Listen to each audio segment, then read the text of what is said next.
Surgery కంటే hospital bill అంటేనే భయం. అదే మధ్య తరగతికి అందుబాటు ధరలో వైద్యం. Medistar hospitals.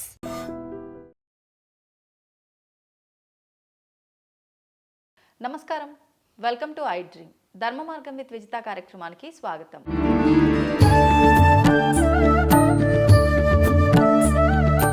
ప్రస్తుతం మనతో పాటు ఉన్నారు ప్రముఖ ఆధ్యాత్మికవేత్త, సంగీత విద్వాంసురాలు శ్రీమతి ముట్నూరి పావని గారు. ఇప్పుడు అమ్మతో మాట్లాడి మరిన్ని విషయాలు తెలుసుకుందాం. నమస్తే అమ్మా. ఆశీస్సులమ్మా. థ్యాంక్ యూ అమ్మా, థ్యాంక్ యూ వెరీ మచ్. అమ్మ, మనకు జనవరి మాసంలో అంటే ధనుర్మాసంలో విశేషంగా మకర సంక్రమణం జరుగుతుంది. ఆ తర్వాత 3 రోజులు కూడా మనము భోగి, మకర సంక్రాంతి, కనుమ విశేషంగా చాలా పెద్ద పండగగా వైభవంగా జరుపుకుంటాము. వాటి విశిష్టత గురించి తెలియజేయండి. భోగి మంటలు భోగి మంటలు వేసుకుంటారు. భోగి మంటలు అంటే మరి అప్పట్లో చలికాలం ఇప్పటిలాగా ఇవన్నీ హీటర్లు పెట్టుకునే రోజులు కావు కదా. రెళ్ళు, కప్పుల ఇళ్ళు, తాటాకుల ఇళ్ళు, పెంకుటి ఇళ్ళు, అవే కదా ఉండేవి. ఆ వాటిల్లో చలిస్తూ ఉండేది. భోగి రోజున వచ్చేటప్పటికి ఏమిటో పండగ అనేటప్పటికి అందరూ లేస్తారు ఇంటి దగ్గర. ఉత్తర రోజుల్లో బాగా చలిని ఎంత ముడుచు పడుకున్నా ఆ పండగ రోజు లేచేటప్పటికి మరి చలి ఎక్కువగా ఉంటుంది. భోగి మంటలు వేసేవారు ఓ రకంగా, అట్లా వేసేవాళ్ళు.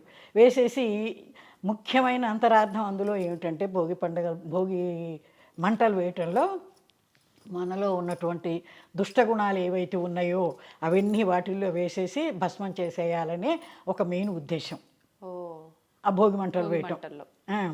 తర్వాత వచ్చి పండగ వచ్చింది కాబట్టి ఇంట్లో ఆ చెత్త ఈ చెత్త చాలా ఉంటాయి. పండగ వచ్చిన రోజు శుభ్రం చేసుకోవాలి కదా, అవన్నీ వదిలించాలంటే తీసుకొచ్చి భోగి మంటల్లో వేసేసి భోగి మంటలు వేస్తూ చుట్టూ పెద్దవాళ్ళు ఎవరెళ్ళ ముందర వాళ్ళు వేసుకోవటం, పెద్దవాళ్ళందరూ కూర్చోవటం, కబుర్లు చెప్పుకుంటూ. కానీ బాగుండేది. అవతల చలి, ఈ మంట, దుప్పట్లు కప్పుకుని అక్కడ కూర్చుంటే మేము కూడా కూర్చునేవాళ్ళం కదా. అదే చాలా సరదాగా ఉండేది, చాలా బాగుండేది. భోగి మంట పైన నీళ్లు కూడా కాచుకొని చేసేవారా? ఏం లేదు, భోగి నీళ్ళు ఇదంతా వాకిట్లో వేస్తారు. వాకిట్లో ఓన్లీ చలిమంటల్లాగా మాత్రం, చలిమంటల్లాగా వేస్తారు. ఇంకో రకంగా ఎందుకు వేస్తున్నారు అంటే అవి పూరు గిడుసలు అవి కాబట్టి ఆ చలికి తట్టుకోలేక తీసుకొచ్చి వేస్తున్నారని మనం ఎన్ని రకాలుగా అయినా చెప్పుకోవచ్చు. మెయిన్ అంతరార్థం ఏమిటయ్యా అంటే ఇది, మనలో ఉన్నటువంటి దుష్టగుణాలన్నిటినీ వాటిల్లో వేసేసి దహనం చేయటం, భస్మం చేసేయాలి అని. ఆ భోగి మంటలు అయిపోతాయి పొద్దున. అదైపోయిన తర్వాత పిల్లలకి నువ్వుల నూనె పెట్టి ఆశీర్వదించి తలంట్లు పోస్తారు. నలుగు పెట్టి తలంట్లు పొయ్యాలి ఆ రోజు, శాస్త్రం శాస్త్రం అది. నువ్వుల నూనె పెట్టుకోవాలి నెత్తి మీద పిల్లలకి పెట్టి ఒళ్ళంతా పెట్టి నలుగు పెట్టి చక్క తలంట్లు పోసేవాళ్ళు పండగ భోగినాడు. అది అయిపోయిన దగ్గర నుంచి మధ్యాహ్నం నుంచి బొమ్మలు పెట్టేవాళ్ళు. బొమ్మల కొలువు ఇప్పుడు దసరాల్లో పెడతారు. అదంతా తమిళనాడు వాళ్ళ ఆచారం, దసరాల్లో పెట్టేది.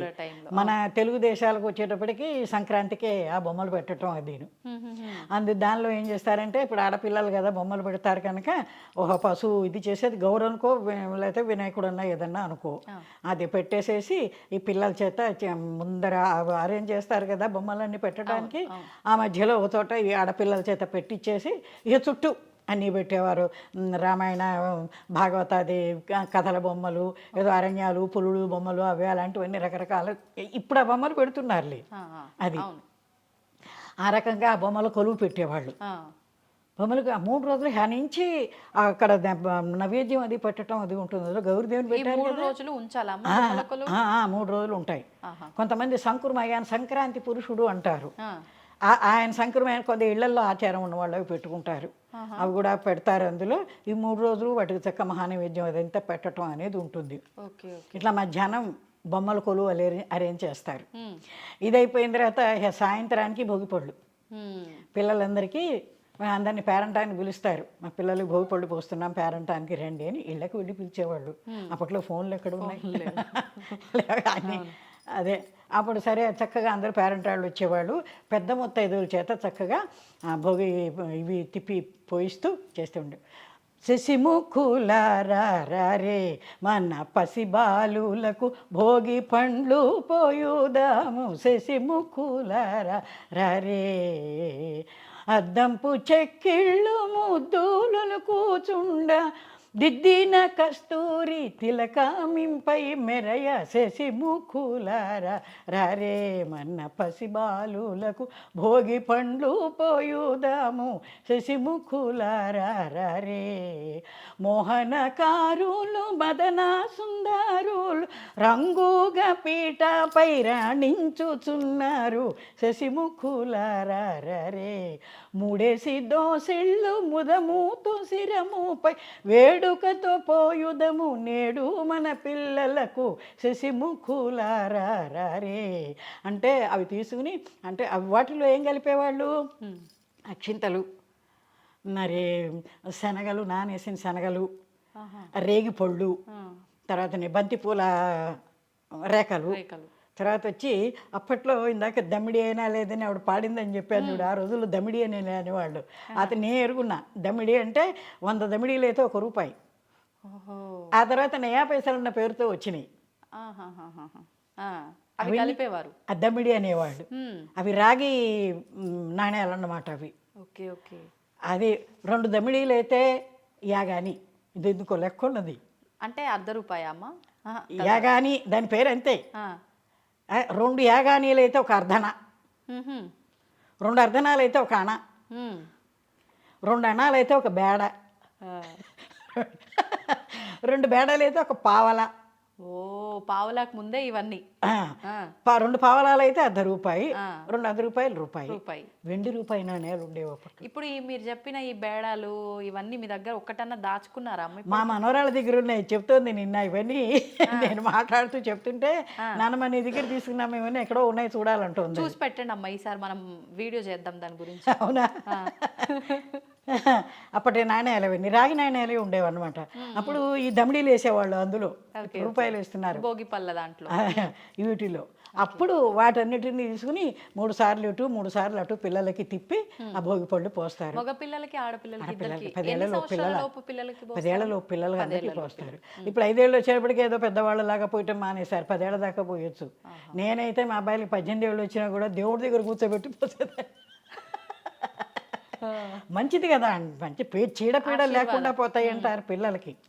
ఆ దృష్టితోనే వీళ్ళని దేవుడి దగ్గర పెట్టేసి కూర్చోబెట్టి వాళ్ళకి పోసేదాన్ని. పేరెంటాలు తెలియవని ఇంట్లో చేసేదాన్ని. Okay okay.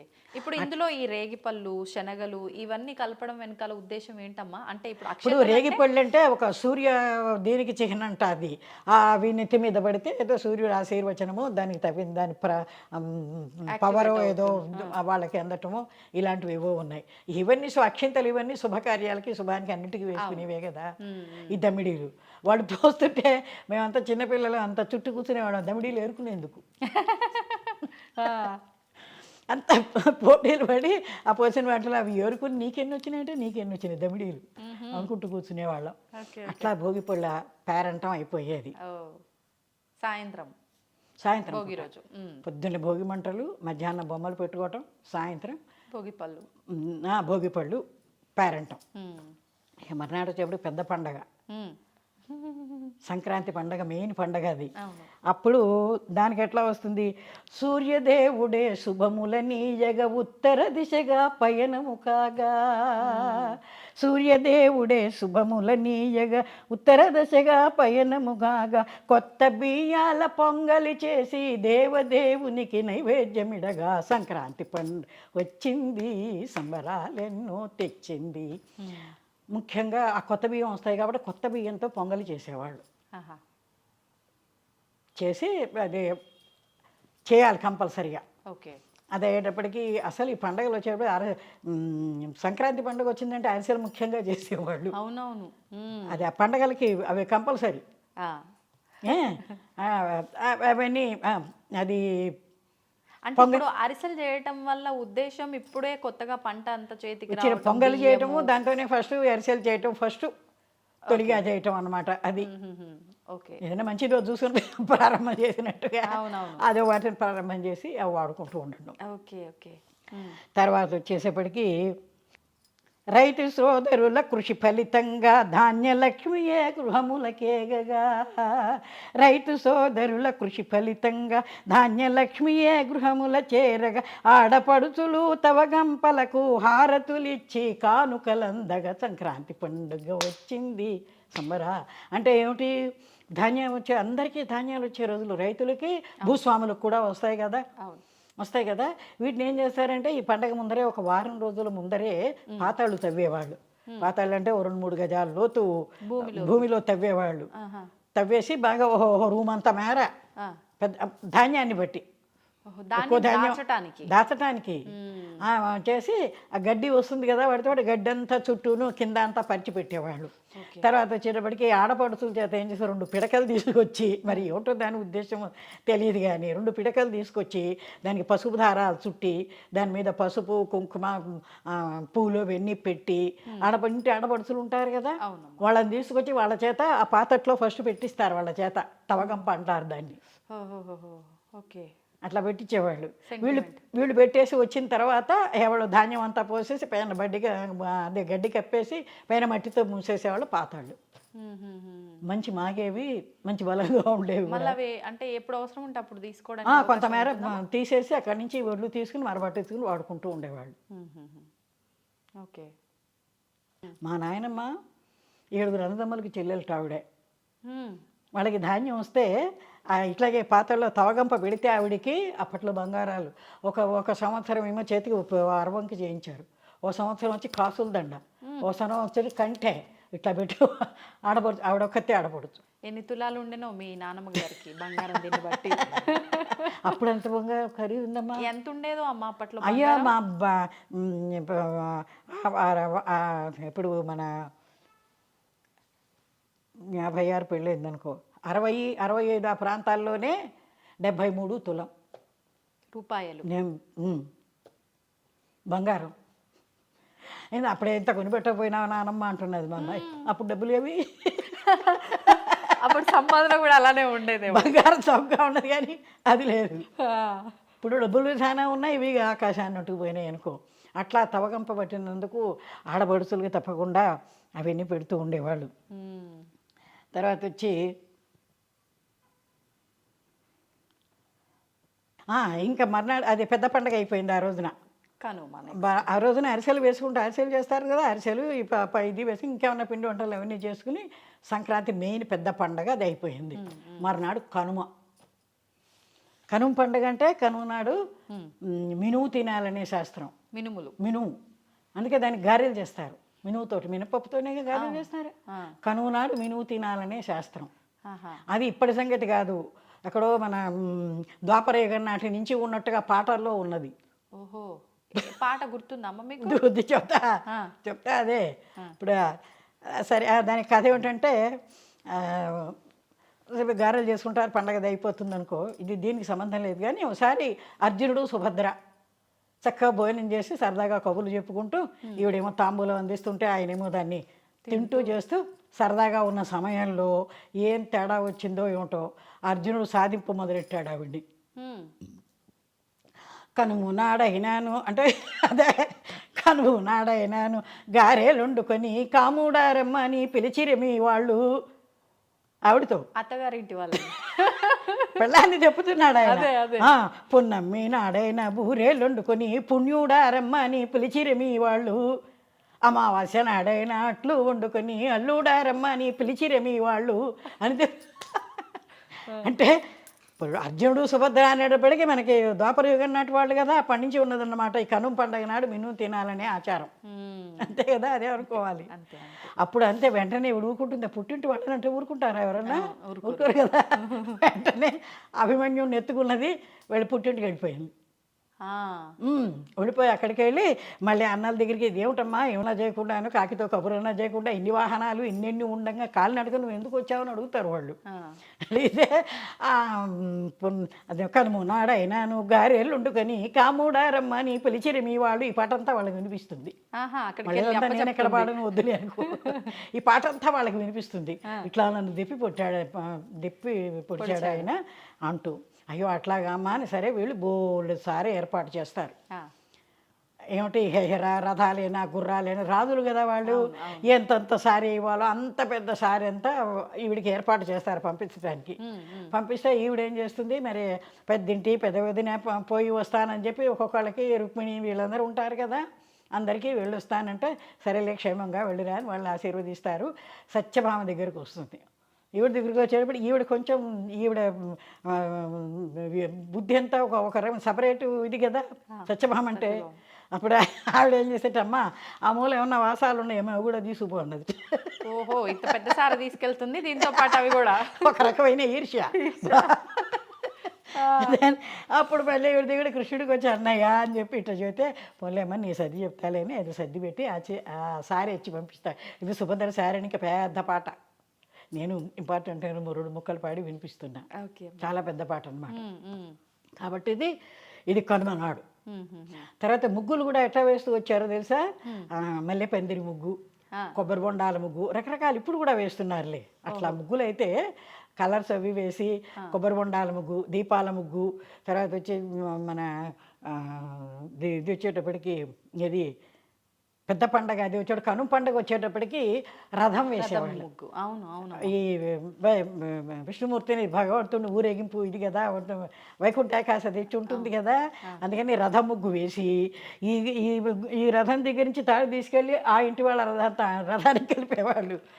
వాళ్ళు వెళ్ళి కాదు వాళ్ళకి ఇట్లా రథం పెద్ద ఊరేగింపు అనమాట. ఏదో సినిమాలో రథం పక్క వీధిలో వరకు ముగ్గుపోత పోసుకుంటూ వెళ్తాం. అదే అదే అట్లాగే వేసేవాళ్ళం రథం ముగ్గు. మనాడు కనుమనాడు వచ్చేటప్పటికి చాప ముగ్గు అని వేస్తారు. తాటాకు చాప ఎట్లా వేస్తారు, ఇట్లా నుంచి అల్లినట్టుగా ఉంటుంది కదా, అలాంటి చాప ముగ్గు వేసేవాళ్ళు ఇవ్వటం మరి దాని ఉద్దేశం. ఇది సంక్రాంతి పండగ వైభవం పల్లెటూర్లలో జరిగేటటువంటి ఇది. ఇక్కడే దీనిప్పుడే కూష్మాండ దానం అని ఇస్తారు ఈ సంక్రాంతి పండగల్లోని. కూష్మాండం అంటే బూడిద గుమ్మడికాయ దానం ఇచ్చేవాళ్ళు. ఇచ్చి దాంతో పాటుగా బ్రాహ్మడికి దాంతో పాటుగా వాళ్ళకున్న దాన్ని బట్టి అరబస్తానో బస్తానో ధాన్యం కూడా వాళ్ళకి ఇస్తూ ఉండేవాళ్ళు దానంగా. అట్లాగే బలిచక్రవర్తి కూడా ఇక్కడికి వస్తాడని శాస్త్రం ఉన్నది. ఎందుకంటే వామనావతారంలో బలిచక్రవర్తిని పాతాళాన్ని నొక్కేస్తాడు కదా, అప్పుడు ఆయనకి వరం ఇస్తాట, ఈ సంక్రాంతి ధనుర్మాసం రోజుల్లో నువ్వు భూలోకంలో సంచారం చేయవచ్చు అని. అందుకని ఆయన కూడా వస్తాడని ఏం చేసేవాళ్ళు, ఇప్పుడు ఈ పంటలు వస్తాయి కదా అవన్నీ ఓ బస్తాడు ఒడ్లు అయితే ఒక చోట పెట్టేసి, ఇప్పుడు ఈ గంగిరెడ్ల వాళ్ళు రాని హరిలో రంగారాని వీళ్ళు ఎవరన్నా రాని ఏ టైంలో ఏ వేషంలో వస్తాడో ఆ బలిచక్రవర్తి, అందుకని వచ్చిన వాళ్ళందరికీ లేదనకుండా ఒక పెద్ద సోలలు తవలు మానికలు అనేవాళ్ళు అప్పట్లో అదొకటి పెట్టేవాళ్ళు. అది పెట్టి దాంతో వాళ్ళకి ఇస్తుండమా అని మాకు పిల్లలకి అప్ప చెప్పేవాళ్ళు. ఎవరు వచ్చిన దానం ఇవ్వడానికి ధాన్యం ఇస్తే ఎవరు తీసుకుంటున్నారమ్మా, డబ్బులు డిమాండ్ చేస్తున్నారు. అదే ఇప్పుడు బాబు వెంకరావులే చెప్తున్నా, అసలు అప్పటి ఆచారాలు అందరూ అట్లాగే తీసుకునేవాళ్ళు కూడా. ఆ ధాన్యం అదే అందరికీ పంచిపెట్టడం ఉద్దేశం కూడా ఏమిటంటే వాళ్ళు ఒక్కొక్కళ్ళకే దాని అనుభవం కాకుండా అది 10 మందికి దీన్ని పంచిపెట్టే ఉద్దేశం కూడా ఒకటి అందులో ఉన్నట్టుగా మనకి చెప్తారు. అందుకని వచ్చిన అందరికీ వాటిని పందారం చేస్తారు. మరి ఎంత ఉత్తరాయణ పుణ్యకాలం ఉన్నప్పుడు ఎంతో పుణ్యకాలం కాబట్టే భీష్మాచార్యుల వారు కూడా మరి అంపసేయులు కూర్చొని ఈ భీష్మ ఉత్తరాయణం రాంగాని అనుకుంటే, కాబట్టి ఈ ఉత్తరాయణానికి అంత విశేషం ఉన్నది అని చెప్పి చెప్తూ ఉంటారు. ఈ పండగలన్నీ ఈ రకంగా సరదాగా చక్కగా జరుగుతూ ఉండేవి. అద్భుతంగా. ఏదేమైనా ఒకప్పటి అంటే మీ కాలం నాటి పండుగల్లో ఉన్న వైభవం ఇప్పుడు లేదమ్మా. ఇదంతా ఏమిటి 70 ఏళ్ల క్రితం సంగతి అంతే కదా. అవును అవును, నా వయసును బట్టి అంతే అంతే. అంటే సంక్రాంతి పండుగ అంటే అంత సంబరంగా అట్లా జరిగేది. సంక్రాంతి అనేటప్పటికి సరే, ఇప్పుడు వచ్చేటప్పటికి అయ్యప్ప స్వాములు, ఇప్పుడు అది కూడా మొదట్లో ఆ రోజుల్లో మేము మా చిన్నతనంలో తెలియదు. 1960లో మేము ఇక్కడికి ఈ ఊరు వచ్చినప్పుడు సికింద్రాబాద్ వినాయకుడి గుళ్ళో ఈ తమిళియన్స్ అందరూ ఈ అయ్యప్ప మాలలు వేసుకుని దీక్షలు బట్టి ఆ వినాయకుడి గుళ్ళోకి వచ్చి అక్కడ పూజలు ఏవో చేస్తారు కదా, అప్పుడు ఫస్ట్ టైం చూసాం మేము 60లో మేము వచ్చిన తర్వాత, ఇక్కడికి వచ్చిన తర్వాత అక్కడ వాళ్ళు తమిళియన్స్ చేయటం చూసాం. అది ఇప్పుడు చాలా గొప్ప దేవుడిగా ఆరాధన జరుగుతోంది. దాదాపు ఒక 50 సంవత్సరాలు అవుతుంది అంతే ఈ దీక్షలు ఇవన్నీ ఈ రకంగా ప్రారంభమై. మీరు చెప్పిన పరంగా అయ్యప్పదే చూసుకుంటే. ఆ.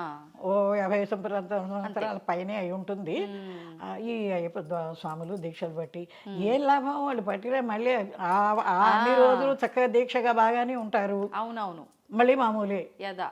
వాడు పెట్టిన ఉద్దేశం ఎందుకంటే ఈ దీక్ష పెట్టి అక్కడికి వెళ్ళడం అదిను అవన్నీ మానేస్తారు అన్న ఉద్దేశంతో ఏదో చేస్తే ఇప్పుడేమో దారిలో కూడా చేస్తున్నారని చెప్పుకుంటూ ఉంటారు. ఈ మధ్య కాలంలో ఒక వీడియో కూడా వచ్చింది కదా, సరే. హాల్లో ఉండి మందు తాగుతున్నాడు ఆ, అని చెప్పి. అది అక్కడికి వెళ్ళి అక్కడ మకర వెళ్ళకు, ఇక్కడేమో మకర సూర్యుడేమో ఉత్తర దిశగా మకర సంక్రమణం ఈయనైతే అక్కడేమో మకర వెళ్ళక్కు అని దాన్ని చూస్తారు అందరూను. ఇది సంక్రాంతి పండుగల విశేషాలు. కానీ అమ్మ ప్రతి నెలలోనూ మనకు మకర సంక్రమణం జరుగుతుంది, కానీ విశేషంగా ఈ ధనుర్మాసంలో మకర సంక్రమణమే ఇంత వైభవంగా చాలా జరుపుకుంటాం. విశేషం.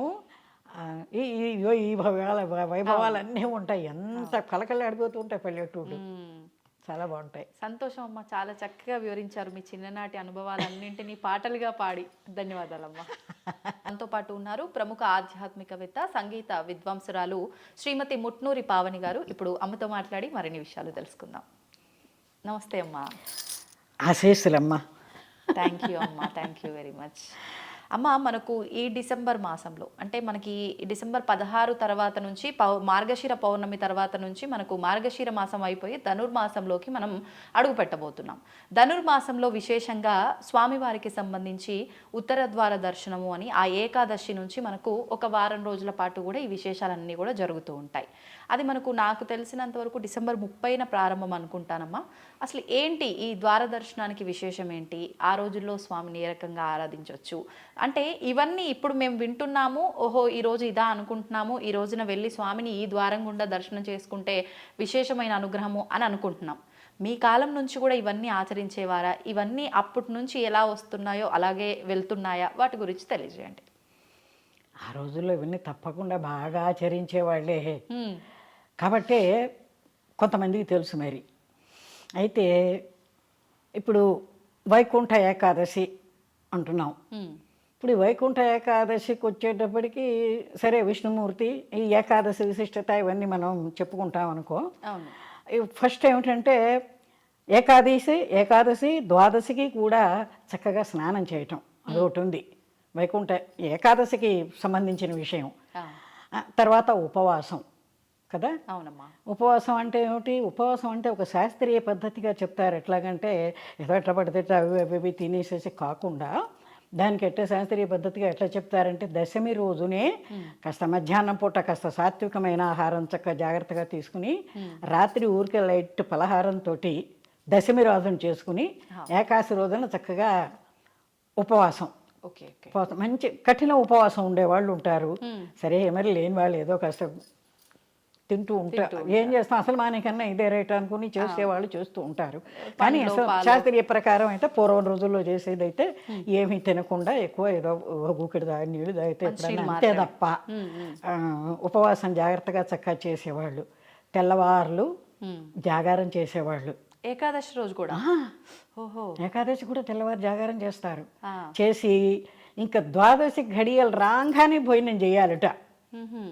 ఇప్పుడు మామూలుగా అయితే ఏదో సాయంత్రం దాకా ద్వాదశి ఉంది కాబట్టి మధ్యాహ్నం ఎప్పుడో తినచ్చులే అనుకుని చేసేవాళ్ళు ఉన్నారు కొంతమంది. కానీ శాస్త్రీయ పద్ధతి అయితే ఏమిటంటే పొద్దున 6 గంటలకి ద్వాదశి ఘడియలు వస్తున్నాయి అనుకో, అప్పుడే తినేసేయాలట. మేము తినలేవు, మాకు అలవాట్లేదు, మేము తినలేము అంటే కుదరదు. ద్వాదశి గడియలు ప్రారంభంగానే భోజనం చేసేయాలట. తర్వాత చూద్దాం 6ంటికి అయిందంటే తినలేములే అని అనుకుంటే, శాస్త్రీయంగా చేద్దాం అనుకుంటే పద్ధతి అది. సరే ఇలా అనుకుంటే అది వేరే సంగతి. ఇప్పుడు ఏకాదశి రోజు అన్నం ఆహారం తినకూడదు అనడానికి కూడా ఒక రీజన్ ఉందంటమ్మా. అదేంటి? అదే దానికి కూడా ఎందుకంటే ఇప్పుడు మిగతా రోజుల్లో అంతా ఏమిటంటే రకరకాల వంటల్లో రకరకాలుగా చేసుకుని పిండి వంటలు అవి ఇవి ఇవి తిని 15 రోజులు బాగా ప్రతి నెలలో 2 ఏకాదశులు వస్తాయి. అవును, బాగా తింటూ ఉంటారు. ఒక రకంగా మన వైద్యపరంగా ఆలోచించేటప్పటికీ ఇన్ని రోజులు ఇంత బాగా తిన్న వాళ్ళకి ఒక రోజున ఏకాదశి రోజున అటు ఉపవాస పుణ్యం ఉంటుంది, ఇటేమో ఆరోగ్యరీత్యా కూడా బాగుంటుందని ఒక రోజున మానేసేస్తే మంచిది అనేది ఒక వైద్యరీత్యా కూడా చెప్తారు. దీనికే మన చిన్నతనంలో ఒక హాస్యంగా ఒక ఒక భక్తురాలు అన్నీ చేయాలని ఆవిడకి ఆశ. కానీ ఏమీ చేయలేని తన దుర్బలత్వాన్ని బయట పెట్టుకుంటూ భగవంతుని ప్రార్థిస్తూ ఒక పాట పాడుతుంది. ఏ పాట? అది పాడు వినిపించనా? పాడండి. రక్షించరా రాధా కృష్ణ, పక్షి వాహన నన్నుపేక్ష సేయకురా, రక్షించరా రాధా కృష్ణ. ఏకాశి ఉపవాసమెప్పుడు ఉందామంటే ఆకలి బాధకు నేనోర్వలేను, రక్షించరా రాధా కృష్ణ. పోని స్నాన సంధ్యలు చేసి తరించుదామంటే చన్నీళ్ళల్లో మునిగి చలి కోర్వలేను, రక్షించరా రాధా కృష్ణ. అన్నదానము చేసి తరించుదామంటే ఒరులకు బేటంగా నేనోర్వలేను, రక్షించరా రాధా కృష్ణ. పోని అని దాన ధర్మము చేసి తరించుదామంటే చేతనొక దమ్మిడి అయినాను లేదు, రక్షించరా రాధా కృష్ణ అంటూ ఒక అమాయకురాలనుకో, లేకపోతే ఇవన్నీ చేయటానికి బద్ధకిష్టురాలు అనుకోవచ్చు, ఏదైనా అనుకోవచ్చు మనం. ఈ రకంగా ఆవిడ ప్రార్థన చేసి దీన్ని ఒక సరదాగా మా చిన్నతనంలో పాడుతూ ఉండేవాడు. అట్లాగే ఇంకో ఉపమానం కూడా చిన్న ఒక కథలాగా ఎట్లా చెప్తారంటే, ఒక పెద్ద ఆవిడ మర్నాడు ఏకాశి ఉపవాసం ఉందా అని ఉన్నది ఆవిడకి. తెల్లవారితే ఏకాశి ఉపవాసం ఉండాలి, తెల్లవారితే ఏకాశి, తెల్లవారితే ఏకాశి, తెల్లవారులు తింటుండే కూర్చున్నది. అప్పుడు ఉపవాసం ఉండాలని తెల్లవారేదాకా తిని అప్పుడు ఉపవాసం ఉండట్టు అట్లా సరదాగా కథలు మా పెద్దవాళ్ళు చెప్తూ ఉండేవాళ్ళు, నవ్వుకుంటూ ఉండేవాళ్ళు. అవి ఇప్పుడు నేను కూడా సరదాగా మీతో పంచుకుంటున్నాను నేను ఆ సరదాని. అట్లా ఆ రకంగా మన ఏకాదశి ఉపవాసం చేసి చక్కగా ద్వాదశి పారాయణ చేస్తే అది ఎంతో ఆరోగ్యరీత్యా అటు ఆధ్యాత్మిక పరంగా చక్కటి అనుగ్రహం దొరుకుతుంది. రెండు రకాల. ఇకపోతే ఉత్తర ద్వార దర్శనం దగ్గరకు వచ్చేటప్పటికి ఒక్కసారి భగవంతుని ప్రార్థన చేసుకుని, కృష్ణాయ వాసుదేవాయ హరయే పరమాత్మనే ప్రణత క్లేశనాశాయ హరి గోవిందాయ నమో నమః, గోవిందాయ నమో నమః అని ఆ వైకుంఠవాసుని ప్రార్థన చేసుకుని ఉత్తర ద్వార దర్శనంకి వెడదాం మనం. తప్పకుండా. ఉత్తర ద్వార దర్శనం అనేటప్పటికీ ఇప్పుడు చాలా రకాల విషయాలు ఉన్నాయి చెప్పినవి. ఎట్లాగంటే ఇప్పుడు ముఖ్యంగా ఉత్తర ద్వార దర్శనం అంటే వైకుంఠంలోకి వెళ్ళాలన్న సాధన. దానికి ఉండవలసింది ఏమిటి అంటే సత్వగుణం ప్రధానంగా ఉండాలని చెప్తారు. మనలో సత్వ రజస్ తమో గుణాలు ఉన్నాయి కదా, 3 గుణాలు ఉన్నాయి. సత్వగుణమే ప్రధానంగా ఉండాలి. ఈ ఆధ్యాత్మిక భగవంతుని చేరుకోవాలనుకుంటే ఉండవలసింది సత్వగుణమే. కానీ అది ఆ 2 లేకుండా సత్వగుణంగా ఉండటానికి కుదరటల్లా, ఉండాల్సిందే. వీటికి ఉపమానంగా ఒక కథ ఎట్లా చెప్పారంటే, సనక సనందనాది మహర్షులు ఒకసారి విష్ణుమూర్తిని వైకుంఠానికి వెళ్ళి భగవాను చూడాలనుకుని వెళ్ళినప్పుడు జయ విజయులు ఇద్దరు కాపలా ఉంటారు కదా, వాళ్ళు అడ్డుకున్నప్పుడు ఏమిటి వాళ్ళిద్దరు ఏమిటి, మహర్షులేమో సత్వగుణ సంపన్నులు, వాళ్ళిద్దరు వచ్చేటప్పటికి రజస్తమో గుణాల వాళ్ళు. కాబట్టి ఈ వీళ్ళు ఏం చేశారు, ఎప్పుడైతే వాళ్ళు కాదని అన్నారో వాళ్ళిద్దరికి శాపం పెట్టేసి పక్కకి తప్పించేశారు. అంతే కదా, వాళ్ళిద్దరికి శాపం పెట్టేశారు. అప్పుడు ఏమవుతున్నది, భగవంతుడు అరే సనక సనందనాది మహర్షులు వచ్చారు, వీళ్ళేమో ఇది చేశారు, వాళ్ళకి శాపం పెట్టాడు. మరి అది కూడా భగవంతుడు, వాళ్ళకి శాపం పెట్టడం అనేది కూడా భగవంతుడు కూడా ఒక ప్రాబ్లమే. అంతే. దానికోసం ఆయన వీళ్ళ కోసం పరిగెత్తుకొచ్చాట. ఎవరి కోసం? సనకసనందనాది మహర్షుల కోసం. అంటే ఇక్కడ ఏం తెలుస్తుంది మనకి? సత్వగుణం ఉన్న వాళ్ళ దగ్గరికి భగవంతుడు పరిగెత్తుకొస్తాడని తెలుస్తోంది. అవునమ్మా. కాబట్టి అంటే అది మహర్షులైనా సామాన్యులైనా అలాంటి గుణం కలిగిన వారు ఉండాలి. మహర్షులకి ఎటు సత్వగుణం సామాన్యంగా ఉంటుంది, వాళ్ళు చెప్పుకోకర్లేదు. కానీ వాళ్ళకు కూడా వచ్చిన వాళ్ళు ఉన్నారు. విశ్వామిత్రుడు లాంటి ఋషులు లేరు. అమ్మో, వాళ్ళది విశ్వామిత్ర గోత్రం అంటారు. అంటే కోపిష్టి వాళ్ళుగా ఉంటారు అందులో. కాబట్టి సత్వగుణం ప్రధానంగా ఆ భగవంతుని మనం రప్పించుకోవటానికి అది ఉండాలన్నమాట. కాబట్టి మనలో ఉండే ఈ రజస్తమో గుణాలని మనం ఎప్పుడైతే తోసేస్తామో మనకు భగవంతుడు అందుబాటులో ఉంటాడు. ఓకే ఓకే అనేది ఒకటి.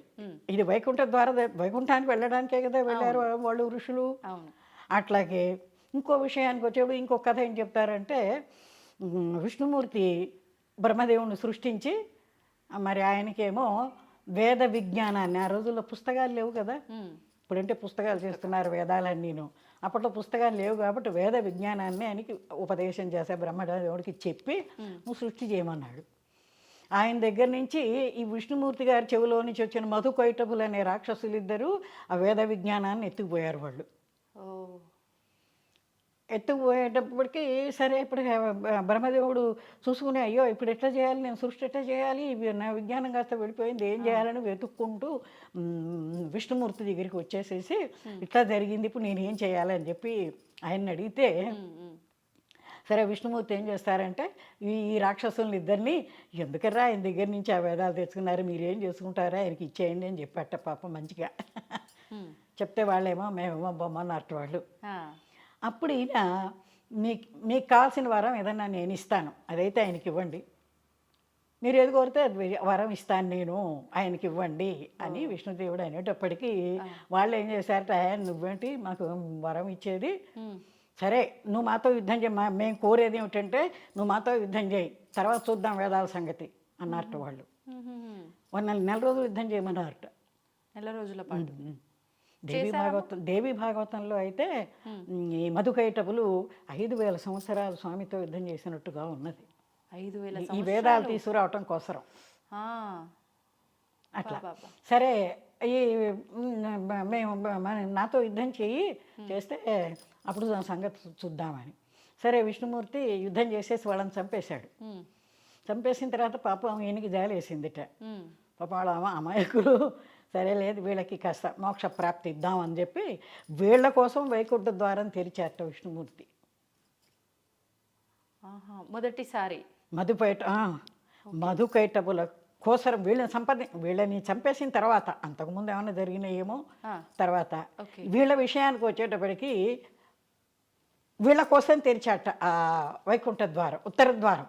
ఓకే ఓకే ఓకే తీసుకెళ్ళి వీళ్ళ లోపలికి తీసుకెళ్ళాట. తీసుకెళ్ళేటప్పటికి అక్కడంతా మరి విష్ణుమయం, విష్ణుమూర్తి ఆకారాల్లో ఉన్నారు అందరూ, చాలా ఆనందంగా ఉంది, ఎంతో ఇదిగా ఉందిట. వీళ్ళకి చాలా నచ్చిందిట. అరే మనం ఎంత పొరపాటు చేసాము, మనం ఈ చేసిన పనులన్నీ తప్పుడు పనులే చేశాం కదా, వేదాలను సంవరించాము, ఆయనేమో యుద్ధం చేయమన్నాం, దేవుడితో ఆయనతో మనం యుద్ధం చేశాము, వీళ్ళు మనం చాలా తప్పు పనులు చేశాము, అయితే ఒక పని చేద్దాం, ఆయన మనకి వరం ఇస్తానన్నాడుగా, అంటే నువ్వేమిటి ఇచ్చేది పొమ్మన్నా, మనవేను పొగరు కొద్దీను, కాబట్టి ఆ వరం ఇప్పుడు అడుగుదాం. ఏమిటి అంటే, స్వామి మరి మమ్మల్ని మీ ఈ వైకుంఠ ద్వారాలు ఉత్తర ద్వారం తెరిచారు కదా, లోపలికి తీసుకెళ్ళారు కదా, ఆ ద్వారాల దగ్గర మమ్మల్ని ఇద్దరినీ పెట్టండి శాశ్వతంగా. అక్కడ పెడితే ఏమిటంటే ఇప్పుడు మిమ్మల్ని చూడటానికి వచ్చే వాళ్ళందరూ ముందర మమ్మల్ని చూస్తారు కదా, మమ్మల్ని చూసినప్పుడు మన కథ అంతా తెలుస్తుంది కదా వాళ్ళకి, ఆ రకంగా మేము లోకంలో ప్రసిద్ధి చెందుతాం, పేరు వస్తుంది మాకు. అదైపోయిన తర్వాత మరి ఇంతటి రాక్షసుల్ని భగవంతుడు కరుణించి వాళ్ళ ద్వారపాలకులుగా అక్కడ ఉండేందుకు ఆ స్వర్గాన్ని, ఆ వైకుంఠాన్ని తీసుకెళ్ళాడు విష్ణుమూర్తి అని, నీకు కూడా పేరు వస్తుంది, స్వామికి పేరు, అదే నీకు కూడా వస్తుంది, పేరు వస్తుంది అని. ఇంకోటి ఏమిటంటే, మమ్మల్ని అక్కడ పెట్టారు, సరే మీకోసం వచ్చేవాళ్ళని, అదే మీ దర్శనం కోసం వచ్చేవాళ్ళు ఉంటారు కదా, అవును, వాళ్ళందరికీ కూడా ముక్తిని ప్రసాదించు, మమ్మల్ని తలుచుకుంటారు, నిన్ను తలుచుకుంటారు, నీ దర్శనం చేసుకుంటారు వాళ్ళందరికీ ముక్తిని ప్రసాదించు ఓకే. అని, అంటే తను నిస్వార్థంగా వాళ్ళ వరకే కాకుండా అవును. లోకంలో అందరి మంచి కూడా. మరి దేవతలు ఏమిటి మానవులు ఏమిటి అందరూ దర్శనం చేసుకోవటానికి చెప్పి వాళ్ళందరికీ నువ్వు ముక్తి తప్పకుండా ఇవ్వు మా కోసం, ఇప్పుడు మా పేరు కూడా బయటికి రావటం కోసం నువ్వు వాళ్ళకు అవును. ముక్తి ఇవ్వాల్సిందే అన్న విధానంగా వాళ్ళు ఆయన్ని ప్రార్థించి ప్రార్థిస్తారు ఆయన్ని. సరే ఆ రకం సరేనని అప్పుడు విష్ణుమూర్తి సరే ఒప్పుకున్నాలే అని వాళ్ళని ద్వారపాలకులుగా ఆ ఉత్తర ద్వారం దగ్గర పెట్టారట.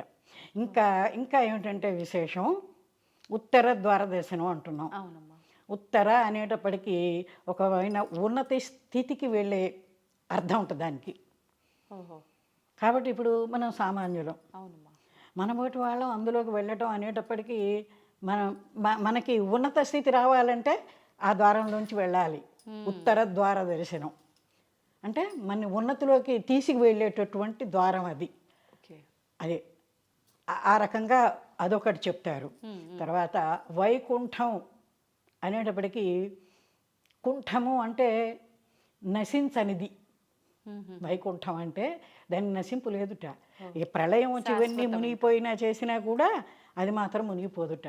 అందుకనేది వైకుంఠం అనే దానికి పేరు వచ్చింది. కాబట్టి ఇప్పుడు ఆ వైకుంఠ ఇప్పుడు విడిగా కూడా గుళ్ళల్లోకి వెళ్ళి చూడలేని వాళ్ళు ఉంటే ఇళ్లలో కూడా పెట్టుకుని ఉత్తర దిక్కుగా దేవుణ్ణి పెట్టుకుని అట్లా దర్శనం చేసుకుంటూ ఉంటారు. అట్లా చేయొచ్చు అంటారమ్మా?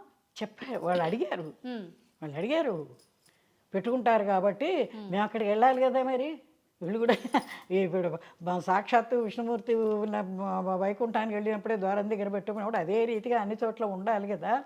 అందుకోసమని కాస్త పెద్ద పెద్ద ద్వారాలు పెట్టుకోమని చెప్పు వాళ్ళకి చెప్పేట. ఎందుకంటే వీళ్ళు రాక్షసులు కదా, ఇవన్నీ జోకులుగా చెప్పినట్టుగా వాళ్ళు అడిగారు. నిజమే, జోకుని కాదు. అటువంటి ఉన్నతమైన స్థితికి తీసుకువెళ్ళేటటువంటి విశేషమైనది ఉత్తర ద్వార దర్శనం. అంటే కానీ ఉత్తర దిక్కు కానీ కాదు. ఇప్పుడు అంటే ఉన్న స్థితి నుంచి ఉత్తమ స్థితికి తీసుకెళ్లేది ఈ వైకుంఠ ద్వార దర్శనం.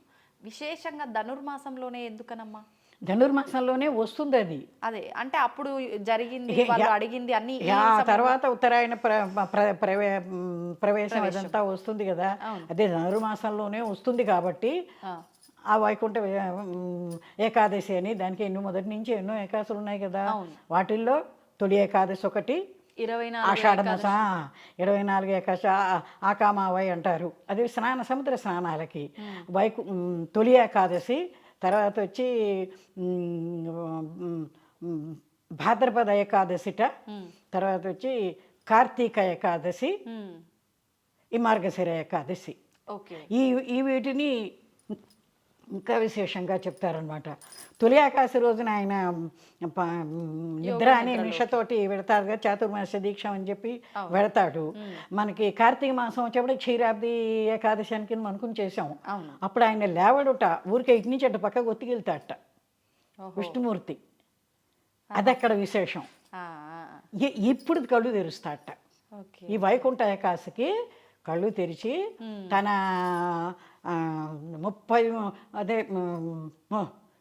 30 దేవతలందరినీ కూడా ఆయన వెంట పెట్టుకుని భూలోకానికి వస్తాడట. తప్పని ప్రతి ఆలయంలోనూ ఆయన తిష వేసి కూర్చుంటాడు వాళ్ళని. అందుకే అందుకే ఈ ఏకాదశికి అన్ని చోట్ల వైష్ణవ ఆలయాలన్నీ వెలిగిపోతూ ఉంటాయి. తెల్లవారుజామున లేచి పూజలు ఇవి చేస్తూ ఉంటే మా చిన్నతనంలో దూరిపూళ్ళ మా తాతగారు వాళ్ళు వింటూ ఉంటే గోపాలస్వామి గుడి ఒకటి ఉండేది, పెద్ద ఢంకా ఉండేది అక్కడ. ఆ ఢంకాని కొట్టేవాళ్ళు, ఢామ్ ఢామ్ అని కొడితే ఊరంతా వినిపించేది అనమాట. అది వినంగానే గబగబా లేచేసి మేము మొహాలు కడుక్కుని వాకిట్లో బాదం చెట్టు ఆకులు తీసుకుని వెళ్ళేవాళ్ళం. వేడి దద్దోజనాలు, పులిహోరలు, తెల్లవారేటప్పుడు ప్రసాదం. అప్పుడేం తెలుసు మనకి, దేవుడే భక్తి మనకి తెలియదు పిల్లలప్పుడు. ప్రసాదం కోసం అట్లా వెళ్ళేవాళ్ళం. అట్లా వెళ్ళి ఆ ప్రసాదాలు తెచ్చుకుంటూ ఉండేవాళ్ళం. ఇది ధనుర్మాసంలో ప్రారంభంతో వైష్ణవాలయాలన్నీ అట్లా వెలిగిపోతూ ఉంటాయి. ఓకే. అంటే ఇంకా ధనుర్మాస ప్రారంభమే స్వామివారి ఉత్తర ద్వార దర్శనంతో మొదలైపోతుంది. ఇంకోటి ఏమిటి చెప్తారంటే, ఇప్పుడు సూర్యనారాయణమూర్తి అంటున్నాం మనం, నారాయణుడు అంటున్నాం కూడా, ఆయన కూడా నారాయణమూర్తి, నారాయణ అవతారం అని అంటారు కదా. అప్పుడు ఈ 3 దేవతలు ఎవరంటే ఆయన కిరణాలన్నీ 3 దేవతలుట. ఓహోహోహో. ఆయన ఇప్పుడు ఇక్కడ నుంచి ఉత్తర ద్వారానికి దానిలోకి లోపల వెళ్ళి కూర్చోవాలి కదా ఆయన. ఈ కిరణాలతోటి ఆయన ఉత్తరాయణంలోకి ఆయన ప్రవేశం, సూర్యనారాయణ దీనికి కూడా సంబంధించి అట్లా చెప్తారు. Okay okay. ఆయన కూడా ఈ ధనుసు దీనికే వైకుంఠానికే ఆ నారాయణమూర్తిగా, సూర్యనారాయణమూర్తిగా, ఆయన కిరణాలన్నీ ముక్కోటి దేవతలుగా ఆయన భూలోకంలో ఉంటాడు అని చెప్పి అట్లా చెప్తారు. Okay okay okay. మీరు ఇప్పుడు ఇందాక ప్రసాదము ఇవన్నీ ఆ డంకా మోగించడం అన్నారు. పాటలు ఏమన్నా పాడేవాళ్ళు కాదా అమ్మ అప్పుడు? అంటే ప్రతిదీ మాటల రూపంలో కాకుండా పాటల రూపంలో ఎందుకు నారాయణమూర్తి మీద పాటలు పాడతాం కదా గుళ్ళలో. పాడతారా ఇప్పుడు? వైకుంఠపతే నారాయణ వారి జనయన నారాయణ, వైకుంఠపతే నారాయణ, వక్షస్థల కౌస్తుభమణిభూషిత శంఖచక్ర పీతాంబర శోభిత, వక్షస్థల కౌస్తుభమణిభూషిత శంఖచక్ర పీతాంబర శోభిత, నారాయణ హరినారాయణ, నారాయణ శ్రీమన్నారాయణ, నారాయణ హరినారాయణ, నారాయణ లక్ష్మీనారాయణ, నారాయణ సత్యనారాయణ, వైకుంఠపతే నారాయణ. దేవతలందరితో పాటు మనం కూడా ఈ పాట పాడుకుంటూ ఉత్తరం ద్వారంలోకి ప్రవేశించి భగవంతుని దర్శనం చేసుకుందాం. తప్పకుండా అమ్మ. చాలా సంతోషం అమ్మ. నమో నారాయణాయ. ధన్యవాదాలు.